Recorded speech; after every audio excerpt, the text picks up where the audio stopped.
વિદ્યાર્થી મિત્રો, લક્ષ સ્કૂલ ઓફ સાયન્સ બામણમાં ઓનમાં ફરી એકવાર આપણું સ્વાગત છે. આજે આપણે થોડીક સ્કૂલની યાદ કરીશું. ઘણા દિવસ થઈ ગયા સ્કૂલ જોઈને. આપણો ઓનલાઈન અભ્યાસ ચાલી રહ્યો છે. થોડીક સ્કૂલની માટીની સુગંધને અહીં આપણે જોઈશું તો મજા આવી જાય. તો ચાલો સ્કૂલની ઝલક જોઈએ. આપણું સ્કૂલનું આ સિમ્બોલ, આપણી આ સ્કૂલનું બાહ્ય દેખાવ કેટલો સુંદર છે. જો ભારત માતા સાથે આ આપણું એન્ટરન્સ. અહીંથી તમે અંદર સ્કૂલમાં વારંવાર જાઓ છો અને યાદ આવતી હશે બધી. કેટલું સુંદર અહીં લાગી રહ્યું છે. આ આપણે હોલમાં બેસીને પ્રાર્થના કરીએ છીએ, ભેગા થયા છે, મિટિંગો યાદ આવે છે કશું? હાલના શબ્દો નિલેશભાઈ ને આપણા વાતો બધી તો બધું મિસ કરી રહ્યા છે. તો થોડુંક આજે આપણે એને દિલથી યાદ કરી લઈએ એવી ઈચ્છા થઈ. જાત જાતની એક્ટિવિટીઓ આપણે કરીએ છીએ. આ બધું ખૂબ જ યાદ આવતું હશે. પ્રવાસો હવે તો આ વર્ષે ભૂલી જવાનું છે. આ બધું રમતો સ્કૂલને આ રીતે આપણે યાદ કરીએ અને પછી ભણીએ તો મજા આવશે. ફરી એકવાર તમારું લક્ષ સ્કૂલ ઓફ સાયન્સમાં સ્વાગત છે. અને આજે આપણે રસાયણ વિજ્ઞાનની અંદર ખૂબ જ મહત્વનો ટોપિક ભણવા જઈ રહ્યા છે, જેને આપણે રાસાયણિક પ્રક્રિયા તરીકે ઓળખીએ છીએ. તો વિદ્યાર્થી મિત્રો, હવે રાસાયણિક પ્રક્રિયાની અંદર આપણે ક્યાં અને કેવી રીતે આગળ વધીશું એની ચર્ચા કરીશું. તો રાસાયણિક પ્રક્રિયાનો સૌથી બેસિક પાર્ટ આપણા પાસે છે. સમજો કે સોડિયમને વાત કરીએ તો સોડિયમ પ્લસ અને Cl માઇનસ, તો આપણને NaCl મળે છે. એ જ પ્રમાણે આપણે અગર હાઇડ્રોજન અને Cl ની વાત કરીએ તો એમાં આવું આપણા પાસે પ્લસ માઇનસ આયન બનતા નથી અને આમાં આપણને 2HCl તો મળે જ છે. તો કોઈ એવું વિચારી શકે કે અહીં H પ્લસ અને અહીં Cl માઇનસ, આ બે ભેગા થઈને આપણને HCl મળે છે. મતલબ આપણા પાસે રાસાયણિક પ્રક્રિયા થવા માટે આયનની જરૂર પડે છે એવું આપણું મગજ કહે છે. તો એ વાતને સમજીને આગળ આપણે ચાલીએ તો એના પરથી આપણે એવું નક્કી કરી શકીએ કે રસાયણની અંદર બે પ્રકારના બંધ હોય છે. એક આયનિક બંધ, જે આપણને આ પ્રક્રિયા છે, પરંતુ હકીકતમાં આયનિક બંધથી જે પ્રક્રિયા બને છે એ એવી હોતી નથી. તો કેવી હોય છે? તો જોઈએ, Na+Cl is equals to 2NaCl અને એને બેલેન્સ કરવા માટે આપણે 2 મૂકીએ છીએ. આ પ્રક્રિયા ઉપર ધ્યાન રાખો. હકીકતમાં આપણે Na+Cl એવું લખીએ છીએ તો 2NaCl મળે છે. પણ હકીકતની પ્રક્રિયાઓ આવી થતી નથી. હકીકતમાં પ્રક્રિયાઓ આ 2Na+Cl 2NaCl થાય છે. એટલે આ ફક્ત એક ગાઈડલાઈન છે કે આપણા પાસે NaCl મળે છે. એ જ પ્રમાણે આમાં ગાઈડલાઈન જુદી છે. હાઇડ્રોજન પર એક ઇલેક્ટ્રોન છે, Cl પાસે 7 ઇલેક્ટ્રોન છે અને હાઇડ્રોજનના અને Clના આ બે વચ્ચે બંધ બનીને HCl બને છે. તો ડિયર સ્ટુડન્ટ્સ, અહીં આપણા પાસે જે ટેકનિક્સ છે સમજવાની એ જુદી જુદી હોઈ શકે છે. જુદી જુદી સંદર્ભોમાં પહેલા આયનિક રીતે પણ જઈ શકાય અને પછી સહસંયોજક રીતે પણ જઈ શકાય. આમ આપણા પાસે આયનિક સંયોજનો, સંયોજનો, કોઓર્ડિનેટ સંયોજનો, સબંધ સહસંયોજનો, આમ ઘણા બધા સંયોજનો બને છે અને દરેકની રાસાયણિક પ્રક્રિયા લખવાની મેથડ એક જ છે. ચાલો હવે આ પણ જોઈએ. આ આવી રીતે બન્યું છે અને આ આવી રીતે બન્યું છે. છતાં બંનેને લખવાની મેથડ સેમ છે. તો એ આપણી પાસે રાસાયણિક પ્રક્રિયા છે. તો રાસાયણિક પ્રક્રિયા જ્યારે આપણે લખીશું ત્યારે મહત્વનું શું હશે? તો રાસાયણિક પ્રક્રિયા લખીશું ત્યારે મહત્વનું હશે આપણા પાસે બંને બાજુ સમીકરણ સરખા હોવા જોઈએ. આ બધી પ્રક્રિયાઓ એકદમ સરળ હોય છે કારણ કે એક ધાતુ છે, એક અધાતુ છે, બે ધાતુઓ, બે અધાતુઓ આવા ભેગા થાય અને આપણને જે સંયોજન મળે છે એમાં કોઈ ચિંતા નથી. પરંતુ કેટલીક રાસાયણિક પ્રક્રિયાઓ એવી છે કે જેની અંદર એક જણ નીકળીને બીજો દાખલ થાય છે, એક જણ નીકળી જાય છે અને બીજો દાખલ થાય છે, તો વિસ્થાપન પ્રક્રિયાઓ છે. કોઈ એક જણ નીકળી જ જાય છે, વિલોપન પ્રક્રિયાઓ છે. કોઈ ઉમેરાઈ જાય છે તો આપણા પાસે એડિશન પ્રક્રિયાઓ છે. તો આ રીતે આપણા પાસે જુદા જુદા પ્રકારની પ્રક્રિયાઓ છે. આ પ્રક્રિયાઓને આપણે કેવી રીતે મદદ કરીશું, કેવી રીતે બોર્ડ પર લખીશું, કેવી રીતે પરીક્ષામાં લખીશું એ મહત્વની વાત છે. પરંતુ એ બધું જોતા પહેલા આપણે પ્રક્રિયાઓના પ્રકાર એકવાર લખી દઈએ જે આપણને ખબર છે, બધા જાણે છે. તો સૌથી પહેલા આપણે ચર્ચા કરીશું પ્રક્રિયાના પ્રકાર.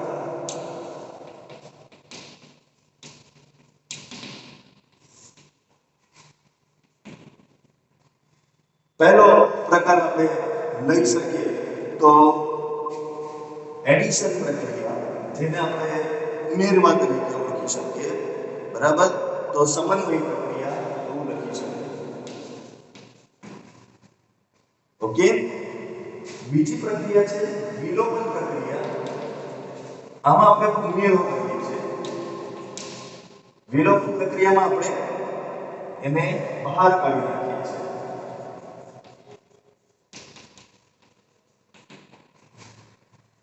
વિસ્થાપન પ્રક્રિયા, તો એકના બદલે બીજું દાખલ કરીએ છીએ.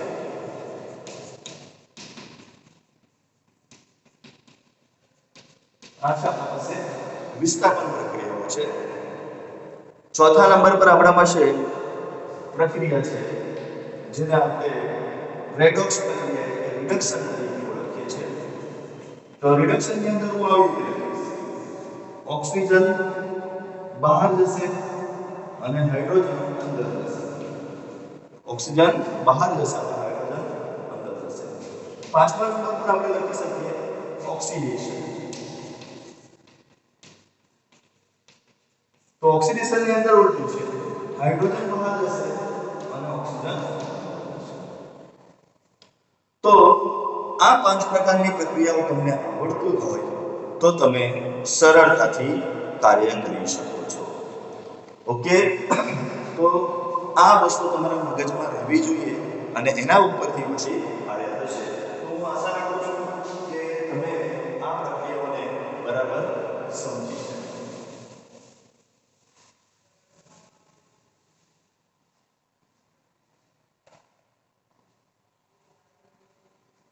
ચાલો, તો હવે આ લેસન જે છે આપણું 7મું લેસન પી વિભાગના તત્વો. એ પી વિભાગના તત્વોમાં હંમેશા આવી રાસાયણિક પ્રક્રિયાઓ મહત્વની હોય છે. પી વિભાગના તત્વો જે આપણું લેસન છે એમાં હંમેશા રાસાયણિક પ્રક્રિયાઓ મહત્વની હોય છે. એટલા માટે હવે આ લેસનને આપણે વ્યવસ્થિત રીતે ભણવાનું છે. હકીકતમાં આ લેસનમાં અન્ય પ્રક્રિયાઓ તો ખૂબ જ સામાન્ય છે કે જે આપણે આગળ જોઈ એ રીતે વિસ્થાપન હોઈ શકે કે પછી એડિશન પ્રક્રિયા હોઈ શકે કે પછી વિલોપન પ્રક્રિયા હોઈ શકે. પરંતુ સૌથી મહત્વની પ્રક્રિયાઓ જો કોઈ આમાં હોય તો એ સૌથી મહત્વની પ્રક્રિયા છે આપણા પાસે ઓક્સિડેશન અને રિડક્શન. આપણે જે અભ્યાસ કરવાનો છે પી વિભાગના તત્વોમાં, તો આપણે HNO3, ozone, Cl2, HCl, H2SO4 આવા મહત્વના સંયોજનોનો અભ્યાસ કરવાનો છે. હવે જે આપણા પાસે આ મહત્વના સંયોજનો છે, આ સંયોજનો કેટલાક ઓક્સિડેશન કરતા છે તો કેટલાક રિડક્શન કરતા છે.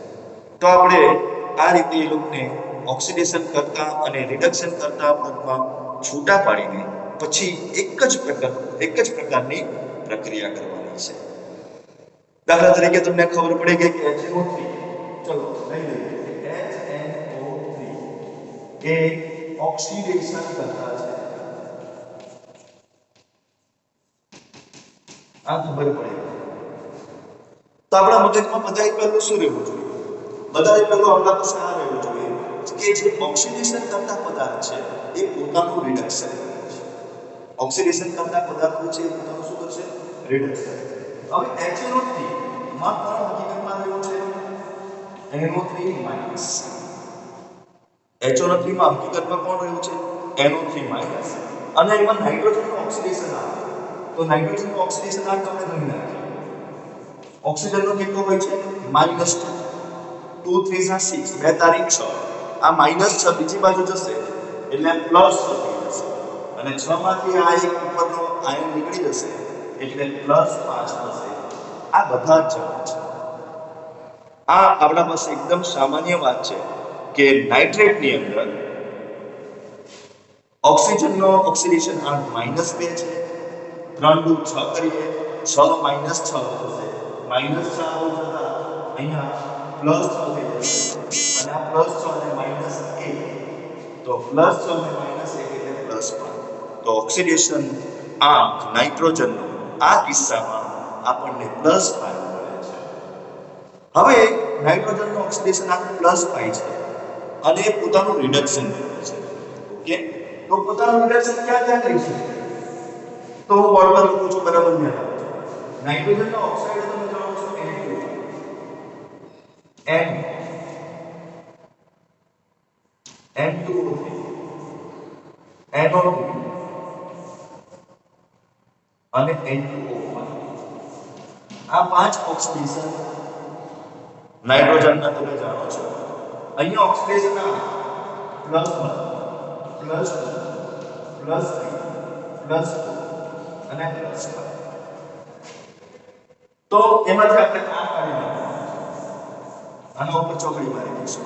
કેમ એના ઉપર ચોકડી મારી દઈશું?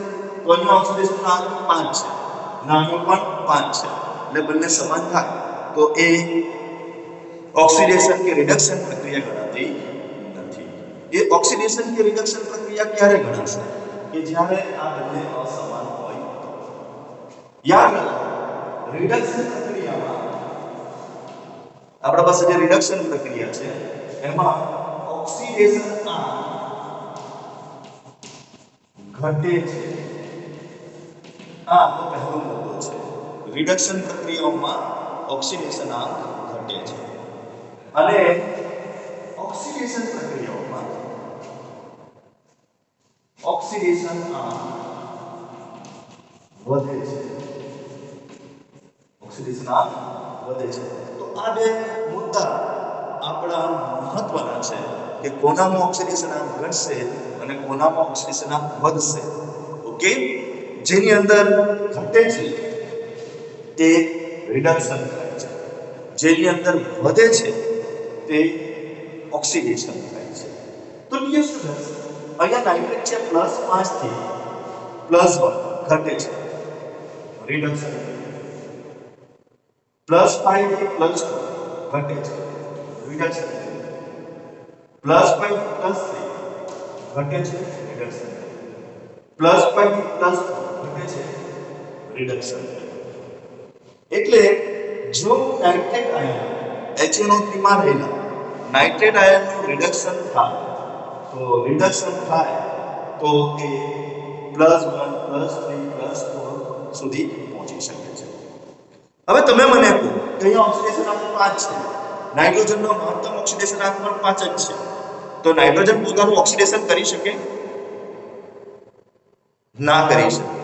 5 થી આ નાઇટ્રેટ પોતાનું ઓક્સિડેશન નહીં કરી શકે, એ પોતાનું રિડક્શન જ કરશે. એ 5 થી ઘટીને 1 2 3 4 થઈ શકશે. You got it? હવે આપણે ચર્ચા કરીશું આવી ચર્ચા એક ચર્ચા નહીં કરે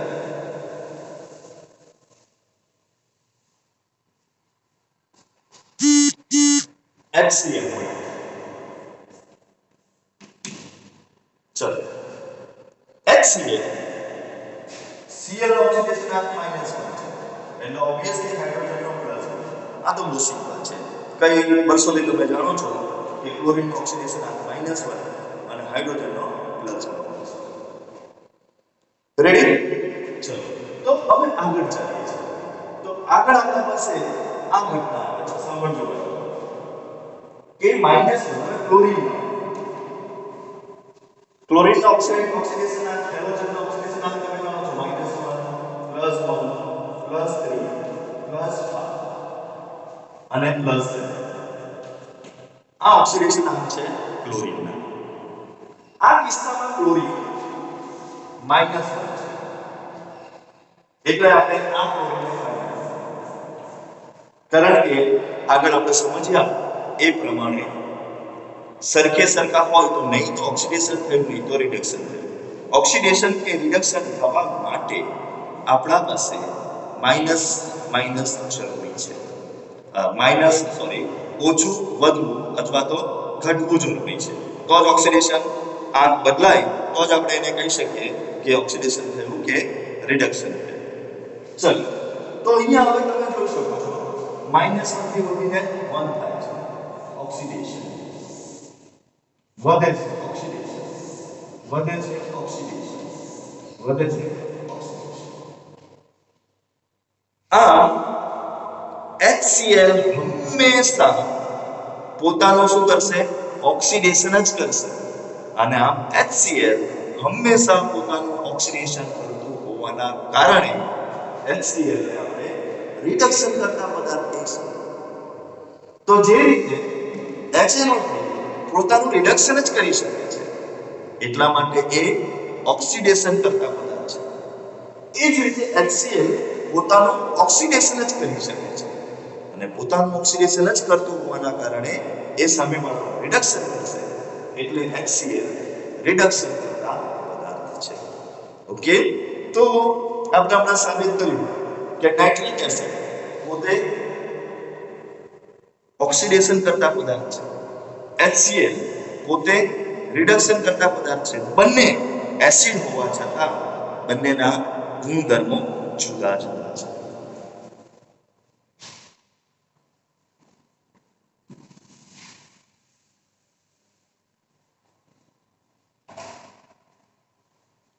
તો એવી ચર્ચા આપણે બીજા એક જણ માટે કરવાની છે અને એ બીજું એકમ છે Cl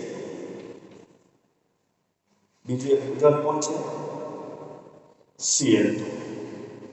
Cl2 માં બધાને ખબર છે જ્યારે પરમાણુ હોય કે અણુ હોય તો તેનો ઓક્સિડેશન આંક 0 લેવાનો અણુનો ઓક્સિડેશન આંક હંમેશા 0 હોય છે તો Cl2 નો ઓક્સિડેશન આંક 0 છે હવે Cl2 ના આપણે Cl માટે વિચારીએ -1 +1 +3 +5 +7 સુધીના ઓક્સિડેશન આંકો છે તો તમે જોશો 0 થી -1 ઘટે છે એટલે 0 થી -1 જાય છે ઘટે છે એટલે પોતાનું રિડક્શન અહીંયા ઓક્સિડેશન ઓક્સિડેશન ઓક્સિડેશન ઓક્સિડેશન આમ Cl2 જેવા પદાર્થો છે જે પોતાનું રિડક્શન પણ કરી શકે છે અને પોતાનું ઓક્સિડેશન પણ કરી શકે છે એટલે કોઈ ચોક્કસ પ્રક્રિયામાં એ રિડક્શન કરતા તરીકે હોય તો કોઈ ચોક્કસ પ્રક્રિયામાં એ ઓક્સિડેશન કરતા તરીકે પણ વર્તી શકે છે એ સિદ્ધાંત છે આ સૈદ્ધાંતિક છે કે Cl2 પોતાનું ઓક્સિડેશન 0 થી -1 કરશે તો એ રિડક્શન કરે છે 0 થી +1 0 થી +3 0 થી +5 0 થી +7 કરશે તો પોતાનું ઓક્સિડેશન કરે છે અને આ એ પોતાનું રિડક્શન અને ઓક્સિડેશન બંને કરતો હોવાના કારણે સૈદ્ધાંતિક રીતે ક્લોરીન ઓક્સિડેશન કરતા પણ બની શકે છે અને રિડક્શન કરતા પણ બની શકે છે પરંતુ જ્યારે આપણે વ્યવહારમાં વાપરીએ છીએ ત્યારે શું એ બંને તરીકે કામ કરે છે કે એક જ તરીકે કામ કરે છે આ એક પ્રશ્ન છે અને આ પ્રશ્નનો જવાબ ક્યાંથી મળશે તમને આ પ્રશ્નનો જવાબ ઓબ્વિયસલી તમને મળશે તમારા ટેક્સ્ટ બુકમાંથી તો આ પ્રશ્નનો જવાબ તમારે શોધવાનો છે કે ઓક્સિડેશન બંને કામ કરતા સોરી ક્લોરીન બંને કામ કરશે ઓક્સિડેશન કરતા તરીકેનું પણ રિડક્શન કરતા તરીકેનું પણ કે કોઈ પણ એક જ કામ કરશે એ તમારે નક્કી કરવાનું છે તો ચાલો આ ચર્ચા આપણી થઈ ગઈ તો પી વિભાગના તત્વોમાં ઘણા બધા પદાર્થો છે આપણી પાસે આ પદાર્થો પૈકી કેટલાક ઓક્સિડેશન કરતા તરીકે વર્તી શકે છે કેટલાક રિડક્શન કરતા વર્તી શકે છે તો આજે આપણે ચર્ચા કરીશું નાઇટ્રિક એસિડની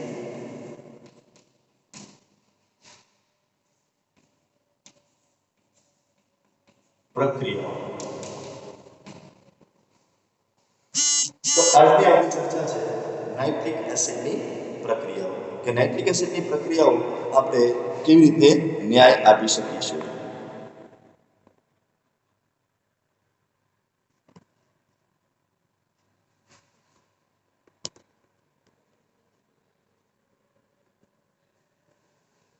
તો ચલો નાઇટ્રિક એસિડની પ્રક્રિયાઓમાં બધાથી પહેલા આપણે જોઈશું કે NO3 માઈનસ NO માં ફેરવાય છે એટલે પ્લસ ઓક્સિડેશન પ્લસ 3 માં ફેરવાય સોરી પ્લસ 2 માં ફેરવાય છે અને એ પ્લસ 5 ઓક્સિડેશન પ્લસ 2 માં ફેરવાતો હોવાથી માઈનસ 3 નું રિડક્શન તો આટલી આપણી ગન તૈયાર થઈ ગઈ છે તો એને આપણે વ્યવસ્થિત રીતે લખી દઈએ પહેલો પોઈન્ટ લખાશે NO3 minus plus 3 electron that's in N કોઈને ડાઉટ છે કોઈ જે NO3 માઈનસ છે એ 3 ઇલેક્ટ્રોનનું રિડક્શન કરે છે અને NO માં ફેરવાય છે તો આ છે આપણા પાસે પહેલો હવે એની અંદર ઓક્સિજન બેલેન્સ કરવાનું છે શું બેલેન્સ કરવાનું છે ઓક્સિજન તો અહીંયા 3 ઓક્સિજન છે અહીંયા એક જ ઓક્સિજન છે તો આપણે આ 3 ઓક્સિજનને બેલેન્સ કરવા માટે એક સ્ટેપ કરીશું બરાબર છે NO3 માઈનસ અહીંયા NO પ્લસ 2H2O લખી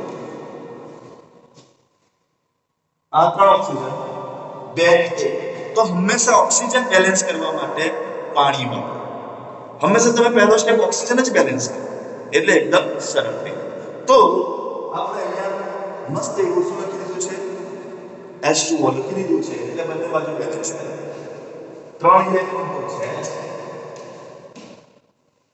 હાઇડ્રોજન કેટલા બધા છે બે તો 4 4H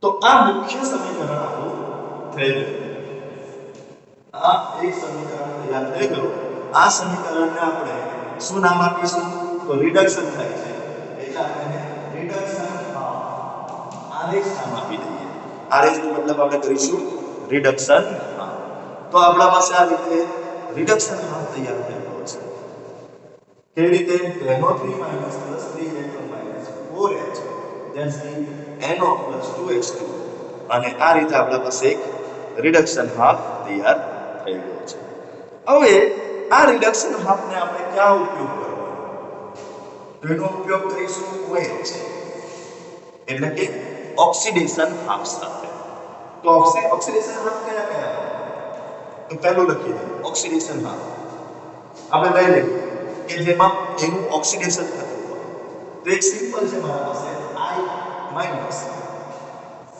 એ ફેરવાશે I -1 અને આ 0 એટલે -1 થી વધીને 0 થઈ જાય છે એટલે આપણે કહી શકીએ કે એ શામાં ફેરવાયું છે એનું ઓક્સિડેશન થયું છે એનું શું થયું છે ઓક્સિડેશન થયું છે અહીંયા રિડક્શન આપો તો આ બાજુ ઓક્સિડેશન ચલો અહીંયા કેટલા ઇલેક્ટ્રોન છે 3 ઇલેક્ટ્રોન અહીંયા કેટલા ઇલેક્ટ્રોન છે તો અહીંયા એક જ ઇલેક્ટ્રોન છે -1 થી 0 એક જ ઇલેક્ટ્રોન નો વધારો તો આ બંનેના ઇલેક્ટ્રોન સરખા કરવા માટે આપણે આને 3 પહેલા તો આ સરખું કરવાનું છે અહીંયા I2 છે એટલે અહીંયા 2 લખી દઈએ એટલે અહીંયા બે ઇલેક્ટ્રોન થઈ ગયા. જો અહીંયા I માઈનસ એટલું જ છે, અહીંયા I2 છે, એટલે બે આયન હોવાના કારણે અહીંયા બે વડે ગુણ્યું, એટલે બે વડે ગુણ્યું તો ઇલેક્ટ્રોન પણ કેટલા થઈ ગયા છે? બે થઈ ગયા છે. તો હવે અહીંયા બે ઇલેક્ટ્રોન છે, અહીંયા ત્રણ ઇલેક્ટ્રોન છે, તો આને આપણે બે વડે ગુણવું પડશે, 3 2 ને 6, અને આને 3 વડે ગુણવું પડશે, 3 2 ને 6, મતલબ આના ઇલેક્ટ્રોન આના લીધા, આના ઇલેક્ટ્રોન આના લીધા, એટલે હવે આપણા પાસે ટોટલ શું થઈ જશે? સમજો બરાબર, લખજો બરાબર. 2NO3 minus plus 6 electron minus plus 8H plus અહીંયા છે 6I minus 3 ગુણા 6I minus. ચલો આપણે બધું લેફ્ટ સાઈડ લખીએ. 2 6 8 6. હવે right side 2NO plus 4H2 plus 3I2 3I2 plus 6 electron 6 electron plus બાકી જે બચ્યું એ આપણા પાસે બેલેન્સ સમીકરણ છે. ઓકે, અગર બેલેન્સ ના થતું હોય તો બેમાંથી એક બાજુ હાઇડ્રોજન અને ઓક્સિજન ઉમેરીને તમે એને બેલેન્સ કરી શકો છો. ઓકે, તો જોઈ લઈએ આપણે નાઇટ્રોજન 2 વખત, નાઇટ્રોજન 2 વખત. ચાલો આ બાજુ નાઇટ્રોજન 2 વખત મેળ પડી ગયો, રાઈટ. ઓક્સિજન 3 2 ને 6, અને ઓક્સિજન 4 ને 2 6 વખત મેળ પડી ગયો. ચલો આવ્યો 6 વખત 3 2 ને 6 વખત આવડી એડ પડી. હવે બાકી કોણ રહ્યું? હાઇડ્રોજન. તો હાઇડ્રોજન 8 વખત, હાઇડ્રોજન 4 2 ને 8. સમીકરણ બેલેન્સ છે.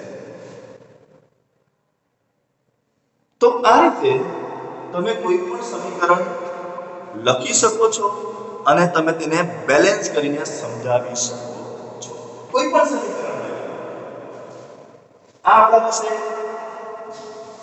RS લખ્યું છે, RS બધા છે નાઇટ્રિક એસિડની પ્રક્રિયા.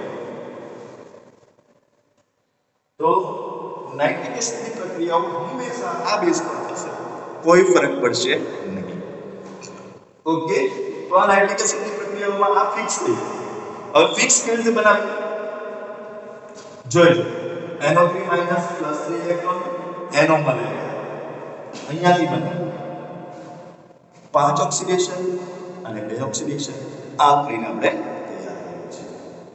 ચલો હવે આપણે કોઈ બીજું જેનું ઓક્સિડેશન થતું હોય એવું લઈએ. Fe+2 Fe+2 અહીંયા 2 છે, અહીંયા 3 છે, 1 ઇલેક્ટ્રોન ની જરૂર.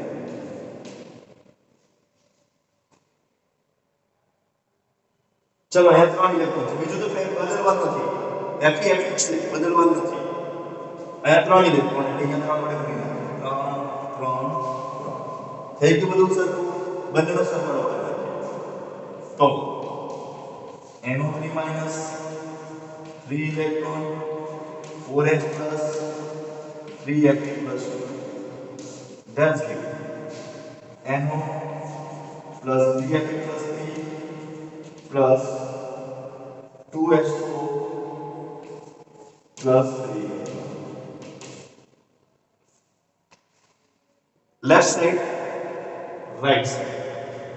Nitrogen balance. Oxygen 3, oxygen 2, balance. Hydrogen 4, balance balance. 3 Fe balance. चलो विद्युत बार જોઈએ. 3 2 ને 6, 6 ને 4 10, અને NO3 માઈનસ છે. તો 3 2 ને 6, 6 ને 4 10. 10 માંથી 1 ગયા તો 9. 3 9. વિદ્યુત બાર પણ બેલેન્સ થઈ ગયો. એટલે તમારે હવે ફિક્સ આને ફિક્સ રાખી દેવાનું, જેને આપણે ઘન કહીએ. આ ઘનનો ઉપયોગ તમે કોઈ પણ પદાર્થના ઓક્સિડેશન માટે વાપરી શકો, કોઈ પણ લઈ શકો. ખાલી એના ઓક્સિડેશનના ક્રિયા ઓછા નંબરથી વધારે નંબરમાં ગયેલો રહેવો જોઈએ અને પછી તેમાં તેને બેલેન્સ કરો. જાતે પ્રક્રિયા બનાવો, ચોપડીમાં જાતે જુઓ, જાતે શોધો, મજાનું એકદમ વાત છે. તો હું આશા રાખું છું કે તમને નાઇટ્રિક એસિડ વિશે ખબર પડી ગઈ. હકીકતમાં આમથી પ્રક્રિયામાં આપણે આગળ પડી ચૂક્યા છે, એટલે કોઈને તકલીફ રહેવી જોઈએ નહીં. તો અહીં તમારે આને વ્યવસ્થિત રીતે આગળ વધવાનું છે. હું આશા રાખું હવે કે આ વસ્તુના સારી રીતે સમજી ગયા છો. તો નવા વિડીયોમાં નવી વાતો સાથે આપણે પાછા ભેગા થઈશું. ત્યાં સુધી ગુડ બાય.